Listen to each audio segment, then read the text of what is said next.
tanyakan dulu, apa sih yang menurutku benar-benar penting? Kejujuran, ilmu, keluarga, spiritualitas. Coba kamu tanya dirimu ya, apa yang paling penting dalam hidupmu?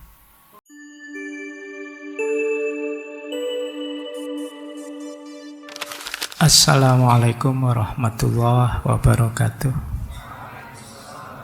Bismillahirrahmanirrahim. Alhamdulillahirabbil alamin. Wa bihi nasta'inu ala umurid dunya waddin. Allahumma sholli wa sallim wa barik ala habibina wa syafi'ina Sayyidina wa maulana Muhammadin wa ala alihi wa ashabihi ajma'in. Amma ba'd. Baik teman-teman, malam hari ini kita ada di sesi terakhir, menetapkan makna dan tujuan hidup. Malam hari ini kita membahas makna hidup dan tujuan hidup. Kalau tujuan itu pertanyaannya apa yang ingin saya capai. Kalau makna hidup itu pertanyaannya mengapa hidup saya ini masih bernilai, masih bermakna. Ini nanti uraian kita panjang, kita kasih ilustrasi biar teman-teman gampang memahaminya. Jadi hidup tanpa makna tapi punya tujuan itu biasanya dangkal. Orang ingin senang-senang saja. Tapi hidup tanpa tujuan, punya makna saja, itu biasanya yang ngomong besar tapi tidak ada konkretnya. Tidak ada tujuannya. Hidup kalau tidak punya tujuan, tentu saja kalian tidak bisa menilai dirimu sukses atau tidak, maju atau tidak. Orang sukses itu kan dia punya tujuan, terus tujuannya tercapai. Lah kalau kalian tidak punya tujuan, mungkin kalian mencapai hal-hal tinggi, tapi kalau itu semula bukan tujuan, maka orang tidak menyebutnya sukses. Alhamdulillah Pak, saya lulus S2 misalnya.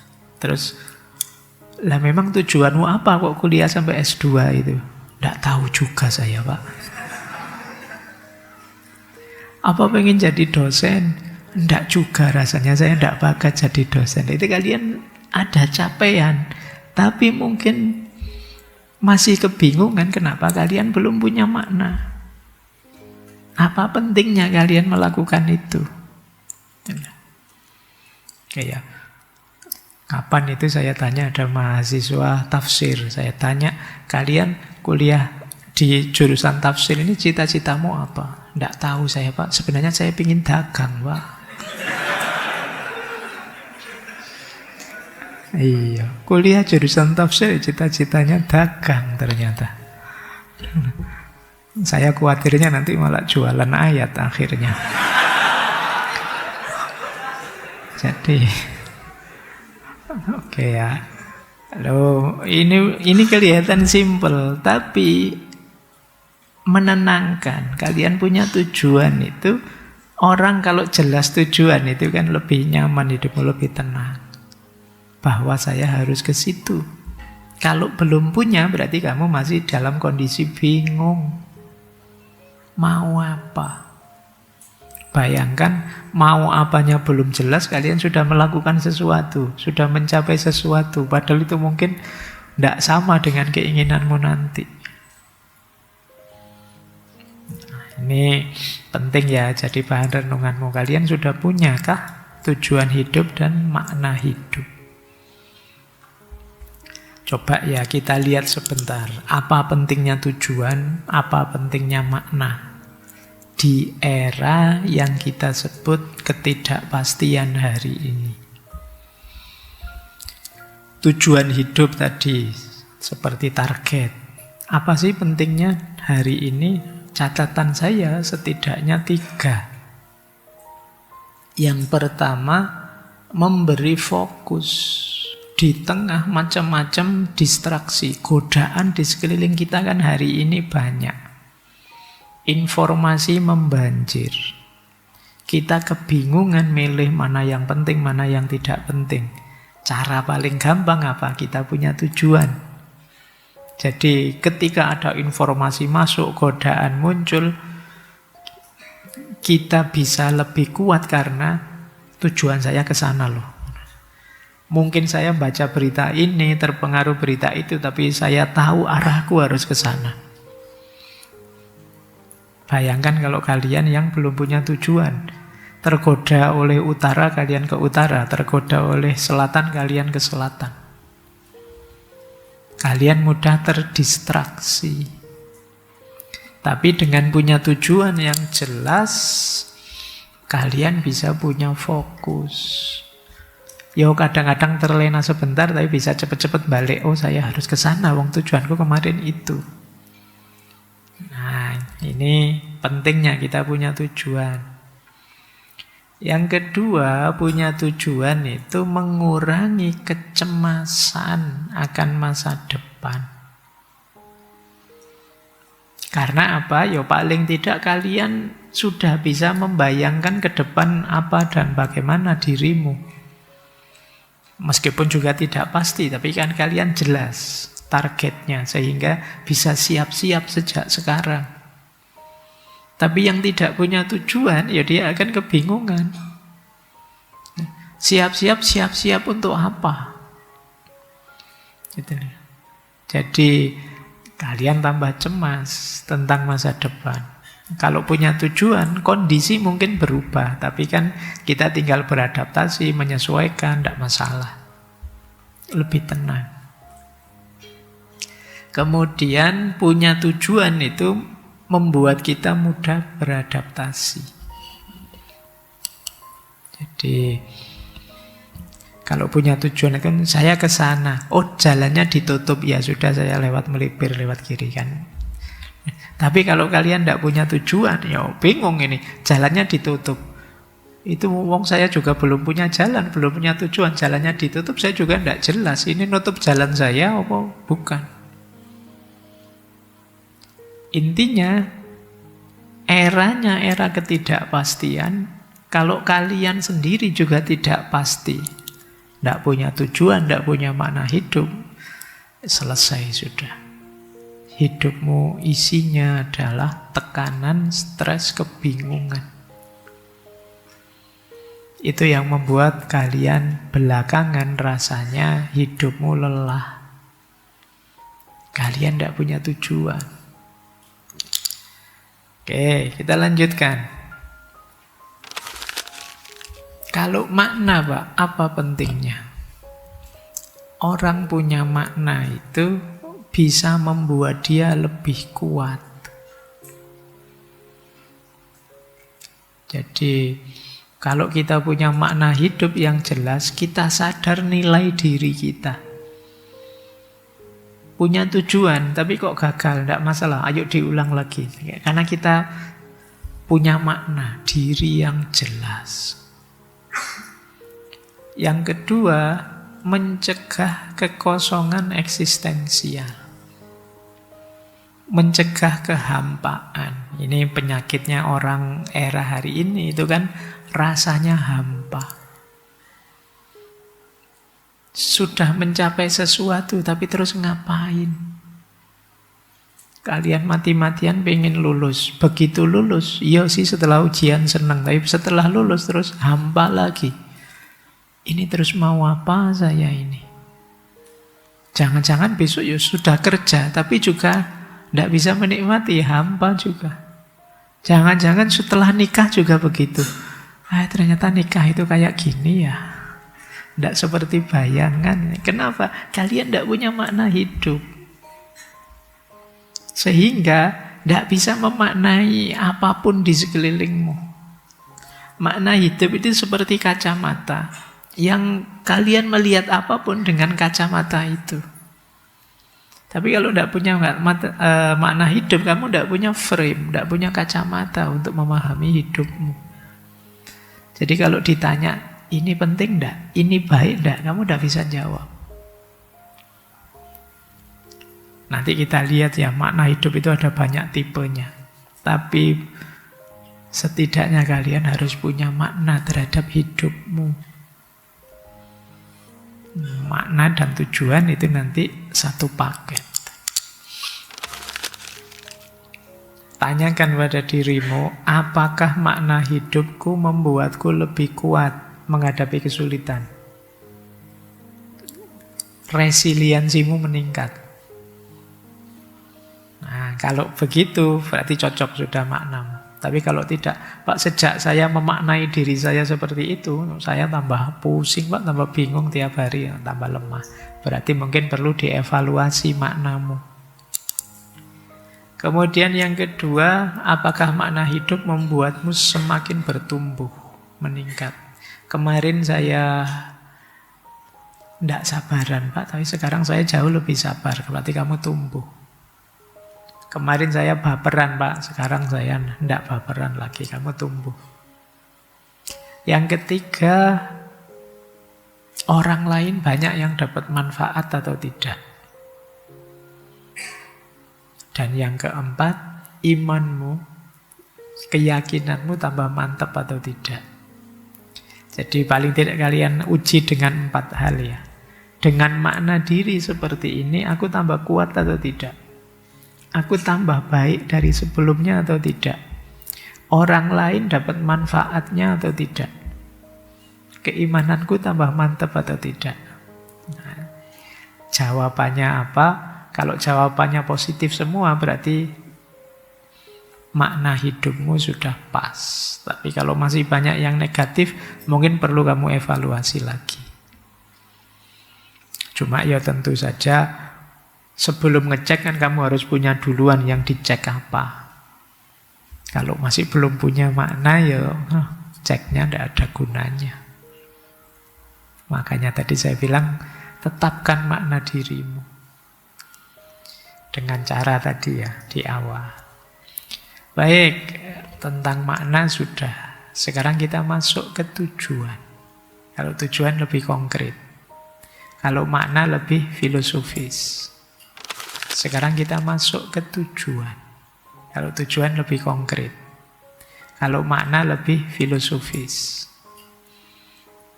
Sekarang kita masuk ke tujuan. Gimana caranya menetapkan tujuan? Ayo kita mulai mikir target hidup kita. Ini yang kadang kalian maknai sebagai cita-cita.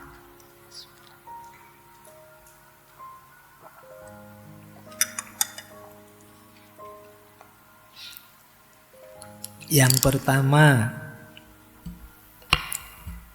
mengenali dirimu dan juga nilai-nilai yang kamu yakini. Tanyakan dulu, apa sih yang menurutku benar-benar penting?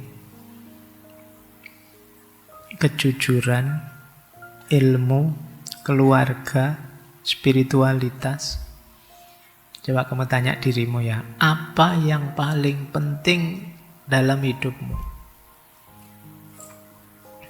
Kalau kalian sudah bisa menyebutkannya, berarti lakukan apa saja sesuai dengan hal yang kamu anggap paling penting tadi. Kalau kalian masih belum bisa jawab ini, ya berarti kalian nanti sulit menetapkan tujuan. Tujuan itu kan kalian arahkan ke hal yang menurutmu paling penting. Kalau sudah ketemu jawabannya apa, yang kedua boleh, kalau ini populer sih di ilmu manajemen, gunakan prinsip SMART. Tetapkan tujuan yang SMART. SMART itu S-nya spesifik, M-nya measurable, A-nya achievable, R-nya relevan, dan T-nya time bound. Spesifik itu jelas, tidak kabur. Awas tercampur dengan makna. Kalau makna mungkin kalian bisa, Pak, saya ingin jadi orang yang berguna bagi nusa, bangsa, agama, ya gitu kayak zaman kamu SD kalau ditanya cita-cita susah jawabnya yang ingin jadi orang yang berguna bagi nusa, bangsa, agama dan orang tua misalnya. Nah, iya. Tapi ini kan masih kabur. Tetapkan tujuan yang spesifik. Pak, saya ingin 5 tahun lagi sudah lulus S3. Meskipun sekarang S1 baru.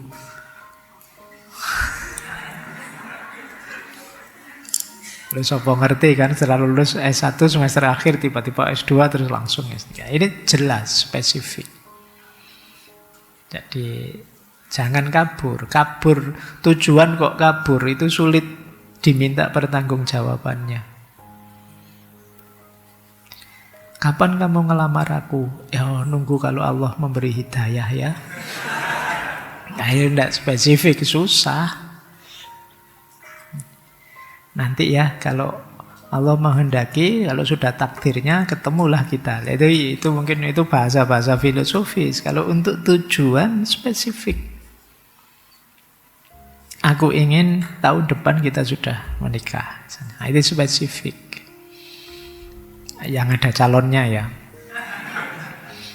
Jadi bukan yang kabur. Kan banyak itu yang tujuannya sih jelas tapi masih kabur. Kaburnya itu, Pak, insya Allah tahun ini saya tekadi nikah, Pak. Lah calonnya ada? Belum, Pak. Itu ya doae. Berarti ya targetmu loncat, itu targetnya. Tahun ini saya dapat calon, Pak. Nah, itu mending. Jadi calonnya belum ada, kok targetnya nikah. Nah, spesifik itu namanya. Yang kedua measurable, bisa diukur. Jadi, bukan yang tidak ada kuantifikasinya, tidak ada kuantitasnya, itu sulit mengukurnya. Kayak tadi loh, saya dapat pasangan misalnya, itu kan mengukurnya jelas. Oh kalau nggak dapat ya berarti dia gagal, tujuannya tidak tercapai. Lulus S3 itu kan mengukurnya gampang. Yang ketiga realistis, achievable, bisa dijangkau. Kayak tadi, wong kuliah S1 ndak lulus-lulus sampai semester 13 kok 5 tahun lagi pengen lulus S3, itu kemungkinan kurang realistis. Targetlah yang lebih realistis, yang lebih masuk akal. Iya, gantungkan cita-cita setinggi langit, tapi yuk yang realistis saja. Kalau tidak realistis, kamu ngundang bencana. Kenapa? Ya nanti susah dipenuhi, terus kamu jatuhnya stres, depresi. Targetmu ketinggian, keduren. Tapi kan kalau Allah menghendaki, iya Allah bisa saja menghendaki. Tapi kan kita ini hidup dengan rumus sunnatullah. Sesuai hukum alam saja, yang realistis saja. Ya kalau Allah menghendaki mungkin bulan depan kamu bisa jadi presiden. Tidak tahu ada bencana apa di Indonesia ini terus yang hidup tinggal kamu. Jadi presiden itu kalau Allah menghendaki. Cuma kan pedoman kita merancang hidup ini kan sunnatullah, yang realistis, sesuai pola hidup alamiah kita. Baik. Terus itu kan kayak orang menikah satu saja belum sudah heboh tentang poligami. Ya siji wae sik. Jadi tidak realistis pembahasannya. Lanjut. Terus relevan, nyambung dengan hidupmu sekarang. Jadi relevan itu ya konteks hidupmu apa, cita-citamu seputar itu. Kalau kuliahnya tadi di jurusan tafsir, terus kamu ingin jadi mufasir atau penulis kitab tafsir atau dosen tafsir, relevan. Kuliah jurusan filsafat pengen jadi dokter, tidak relevan. Tidak cocok yang kamu lakukan dengan tujuanmu. Ya, Jadi, yo yang wajar-wajar saja itu makanya istilahnya smart, yang cerdas lah. Terus time bound, ada tenggat waktunya. Kenapa diberi tenggat waktu lebih bagus? Ya biar jelas pencapaiannya. Misalnya, saya ingin menulis buku 2 tahun ke depan selesai. Itu lebih jelas daripada kamu cuma umum. Saya pokoknya pengen jadi penulis, Pak. Ini susah ngukurnya. Sampai besok-besok ya pengen jadi penulis terus. Tidak jelas targetnya. Kalau ada target jelas, kalian kan jelas mencapainya. Wah, ini kurang 2 bulan lagi, Pak. Ini saya kemarin janjinya 2 tahun, sekarang kurang 2 bulan lagi. Kamu bisa ngitung. Tapi kalau waktunya tidak jelas, ya sampai kapanpun ya kalian bisa ngambang.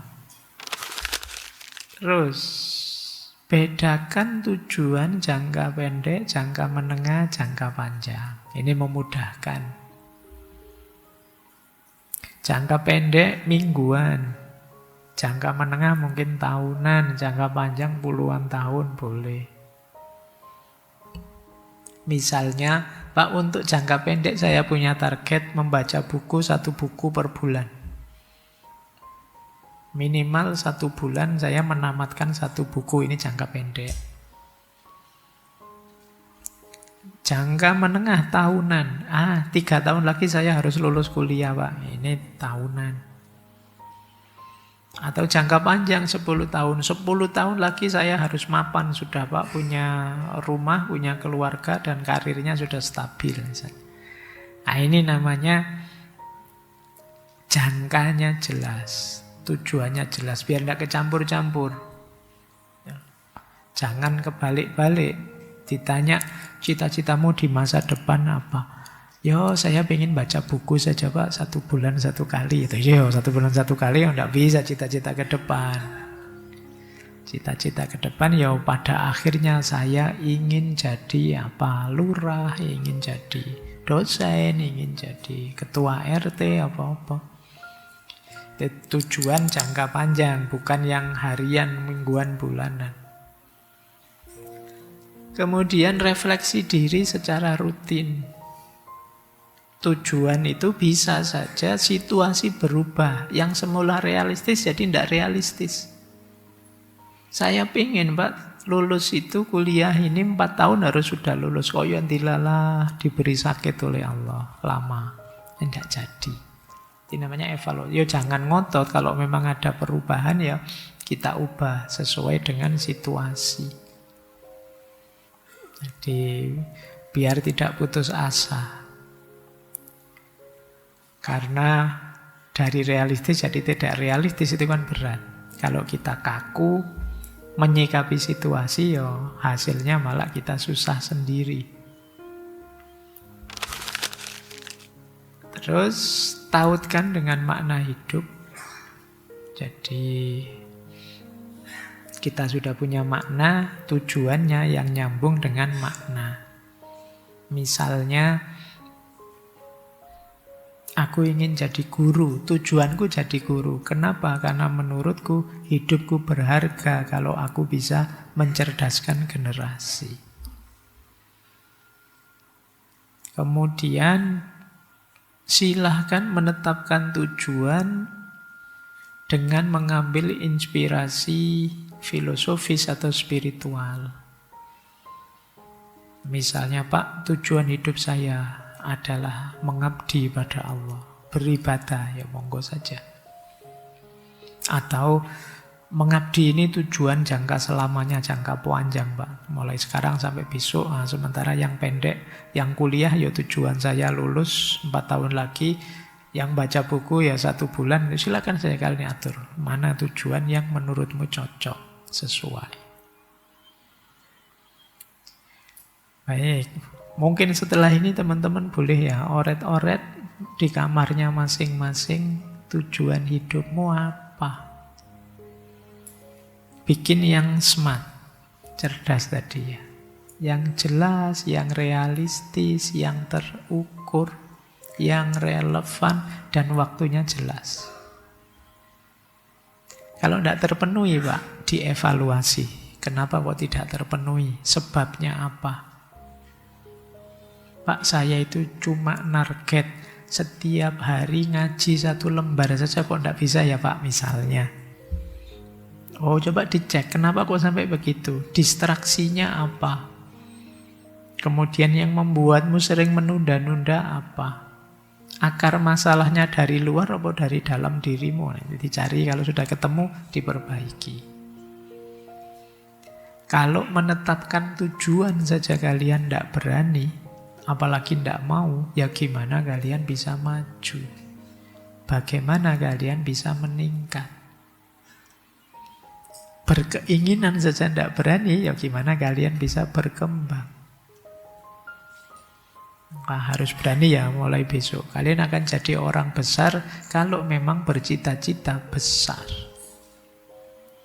Kalau tidak, ya kalian akan di situ-situ saja. Baik, kita lanjutkan ya. Semoga masih kuat. Karena setelah ini agak berat. Oke, ini untuk pembanding sekarang. Kita lihat.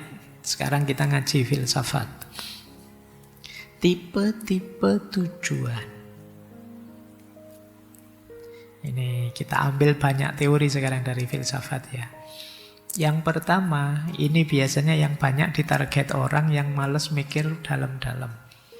Yaitu tujuan hidupnya jenis hedonistik. Yang penting senang, yang penting nikmat. Jadi ini biasanya orang hedon itu tujuan hidupnya menikmati kesenangan selagi bisa. Alah, hidup sekali ngapain sih nyari rumit-rumit, seneng aja lah, seneng-seneng aja lah kita hidup ini. Nah, ini gaya pertama. Namanya tipe hedonistik. Orang seneng, orang mencari kenikmatan, masa tidak boleh? Yang bilang tidak boleh siapa? Boleh saja. Toh ada orang yang tujuannya ini.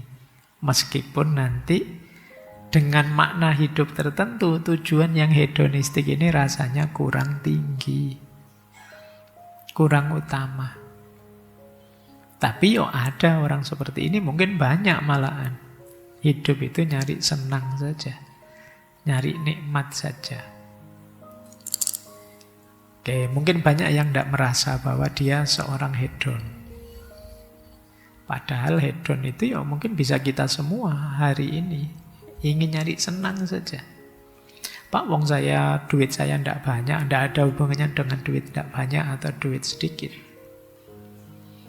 Karena hedon itu orang yang orientasinya kenikmatan saja. Kalau istilahnya Plato dan Imam Ghazali itu yang dipikir urusan perut ke bawah. Ini orang hedon biasanya. Yang kedua, kalau ini Aristoteles dan kawan-kawan, virtue etik, eudaimonistik. Tujuan hidup yang arahnya pada kebahagiaan dan keutamaan.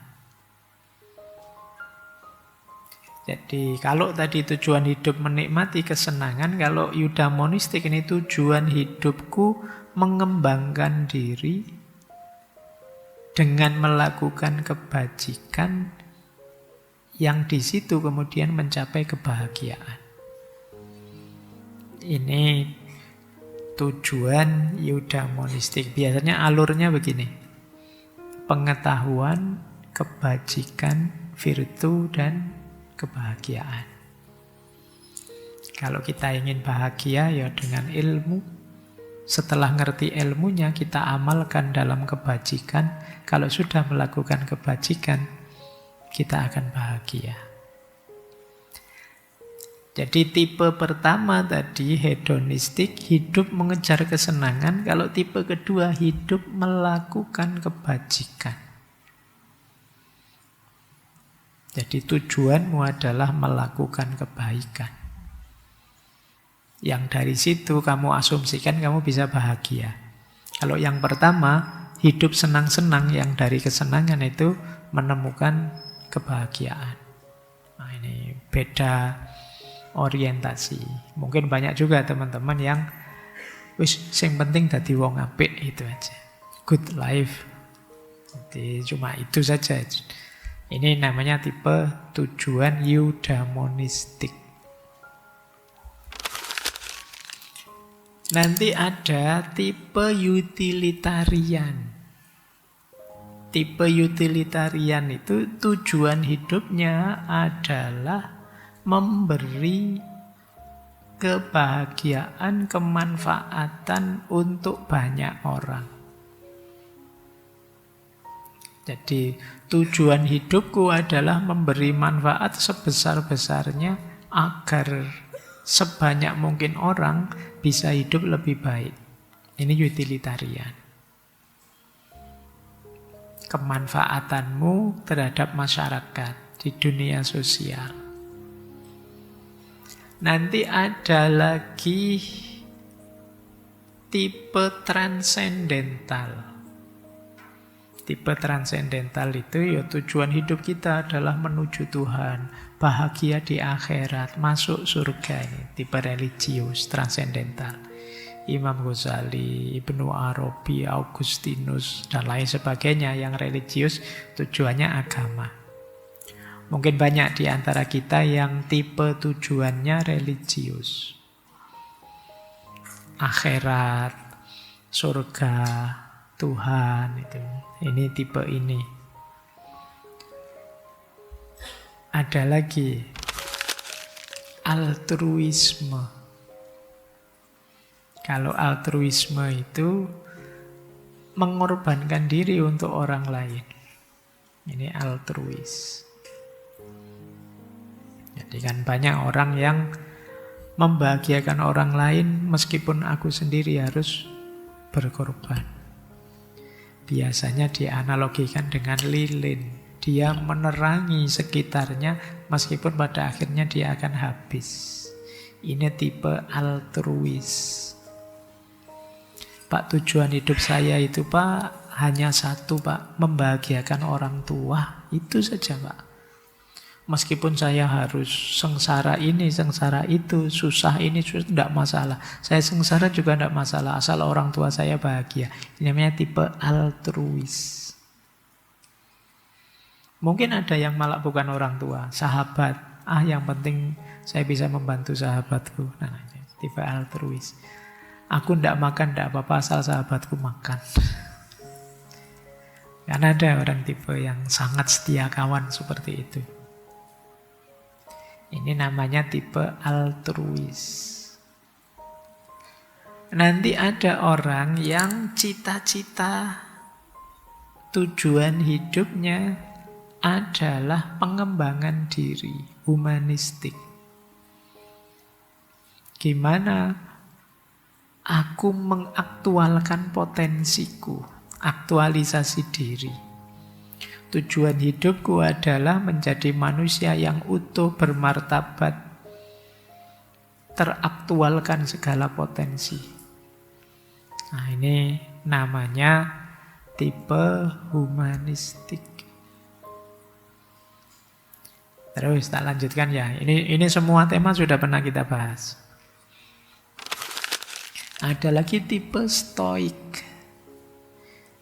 Kalau tipe stoik, tujuan hidupku adalah hidup yang selaras dengan alam. Menerima apapun ketetapan Tuhan. Dan mengabaikan apa yang di luar kemampuan. Jadi menerima apapun ketetapan atas kita, sibuk yang dalam kendali dan membiarkan apa yang di luar kendali. Ya sudah, di luar kendali saya tidak kuasa atas itu, saya kuasanya ini. Dan hidup secara alami, ini gaya stoik. Kemudian ada lagi, kalau ini Kebalikannya. Yang awal tadi semua bertujuan. Kalau ini terakhir nihilistik. Tujuan-tujuan itu ndak ada. Tujuan hidupku apa? Ndak ada. Ndak pakai tujuan. Hidup ini absurd. Ndak pakai tujuan-tujuanan. Nah, ini kelompok nihilis. Nietzsche, Albert Camus, dan lain sebagainya. Ada banyak ya tipe-tipe tujuan hidup. Ini nanti jadi referensi saja buat teman-teman. Ingin ada di titik mana? Ingin sampai di tujuan hidup yang mana? Nihilistik kah? Stoik kah? Humanistik kah? Altruis kah? Religius, utilitarian, eudaimonistik, atau hedonistik? Atau tidak semuanya? Saya tambah bingung, Pak. Ya. Ini pembanding saja ya dari ranah filsafat. Teman-teman boleh enggak semuanya bikin sendiri tujuan hidupmu apa, silahkan. Bahkan ada pertanyaan begini. Apa mungkin Pak tujuan hidup itu lebih dari satu? Punya tujuan banyak. Saya itu ya pingin seneng-seneng Pak, sekaligus bahagia, sekaligus religius, sekaligus bisa berkontribusi pada orang lain. Apa bisa Pak? Jawabannya bisa saja, kenapa tidak? Asal tidak konflik.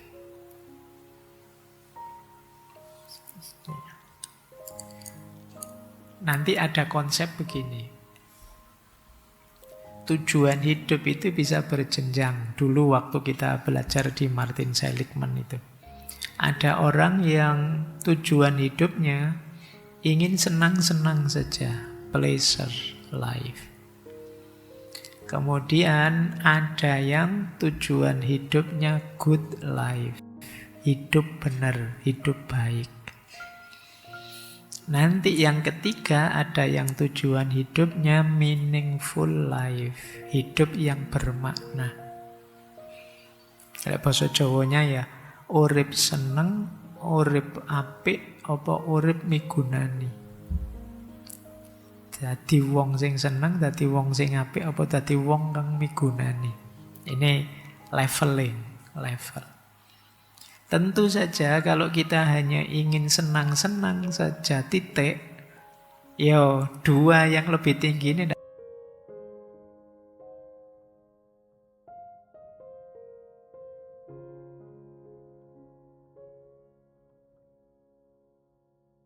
tidak mungkin kena.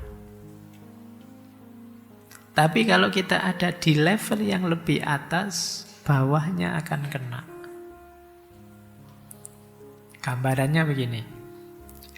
Kalau kita hidup baik, ya jujur, ya mungkin religius, ya mungkin amanah, ya mungkin itu. Kita akan merasakan kesenangan-kesenangan juga dalam hidup ini. Tapi kalau kita hanya senang-senang saja, atasnya tidak kena. Yang dipikir perut saja atau mikir bawah perut saja, itu good life-nya mesti ketinggalan, kececeran. Tapi kalau kalian orientasinya good life, di antara jalan untuk good life itu ya kesenangan yang pas, yang cukup, yang sesuai aturan, sesuai normanya. Ya kalau gambaran kasarnya ya, ingin kawin saja, itu kan pleasure life, senang-senang. Mbok jangan ingin kawin saja, mbok ingin menikah. Nah, kalau menikah itu good life. Loh, kalau kalian menikah kan dapat kawinnya. Tapi kalau kalian kawin saja tidak dapat menikahnya. Jadi kalau kalian ambil yang atas, bawahnya dapat. Tapi kalau ambil yang bawah, yang atas, yang lebih utama tidak dapat. Apalagi yang tertinggi. Yang tertinggi itu meaningful life. Meaningful life itu hidup yang bermakna. Hidup bermakna itu berarti berkontribusi ke sesama. Tidak sekedar aku yang senang, aku yang baik, tapi juga berbagi kesenangan ke sesamamu, berbagi kebaikan ke sekelilingmu. Itulah meaningful life. Kalau kalian ada di meaningful life, urusan makna tadi, berarti kamu merasa dirimu sudah sangat penting. Alhamdulillah, saya meskipun tidak banyak uang, tapi hidupku bermanfaat sekali ke sesama sekelilingku. Ini namanya meaningful life. Nah, kalau sampai di meaningful life, pasti good life. Kenapa? Karena yang kita bagi ke sekeliling itu kan tentu saja hal-hal yang baik. Bukan hal-hal yang jelek-jelek. Kalau hal-hal yang jelek-jelek, ya sekitarmu tidak akan mau. Kalian berbagi kegembiraan, berbagi kebaikan, kan selalu begitu. Yang kalian bagikan itu yang kalian dapat sebelumnya. Jadi kalau kalian di meaningful, good-nya pasti sudah dapat. Tadi di good life, pleasure-nya juga sudah dapat. Kalau sekedar good life, meaningful-nya masih belum. Ingin jadi orang baik, tapi kan itu masih level dirimu sendiri. Masih belum berbagi kebaikan ke sekelilingmu. Tapi kalau kalian sudah berbagi kebaikan ke sekelilingmu, kan berarti pertama-tama kalian sudah harus baik duluan. Ini yang tadi saya sebut hierarki, rankingnya. Oleh karena itu Pak, apa harus satu gitu, hedon saja, kemudian utilitarian saja? Tidak, bisa saja kombinasi. Syaratnya apa kombinasi itu? Kalian tahu mana yang inti, mana yang pendukung, mana yang pelengkap. Ini yang sifatnya prioritas tadi. Di antara yang membuat kita bingung menetapkan tujuan adalah kita sering tidak punya prioritas. Jadi apa mungkin Pak tujuan lebih dari satu? Mungkin saja. Asal kalian sadar prioritas. Misalnya, kuliah saja atau organisasi, mungkin ada yang sambil kuliah berorganisasi, atau apalagi kesibukanmu, pacar misalnya ngono ya, anggap baik kuliah, pacar, organisasi. Ini mungkin mewakili pleasure, mewakili. Nah, tiga ini apa ndak boleh Pak ditarget tiga-tiganya? Apa ndak bisa? Bisa sih. Tapi kalau kalian tidak punya prioritas, tidak punya ranking, ini lebih penting baru ini, setelah itu ya ini. Itu kalian mesti dalam hidupmu akan sering overthinking, sering dibingungkan oleh pilihan yang tabrakan. Kalau tidak tabrakan tidak masalah. Pak, kuliah, organisasi, pacar, semua bisa jalan kok Pak. Kuliah itu hari Senin sampai Jumat Pak.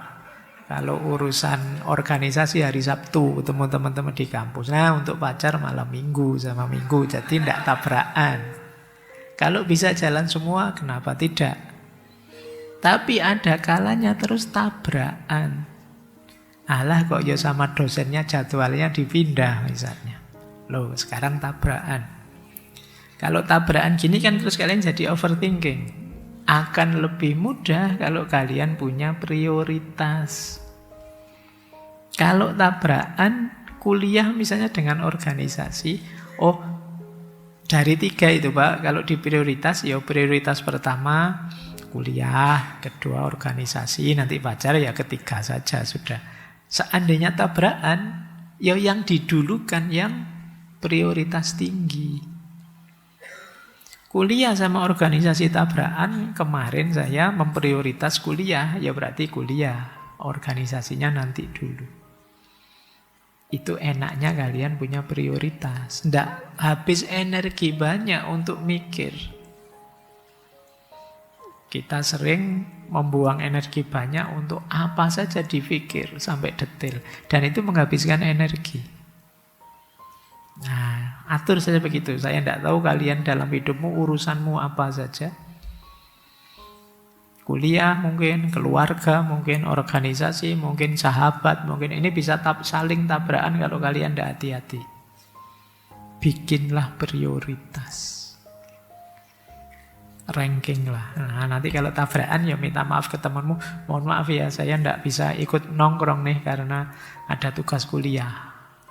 Kebetulan saya memprioritas kuliah dulu. Nanti kalau tugasnya selesai aku nyusul deh. Nah, ini kamu lebih ringan.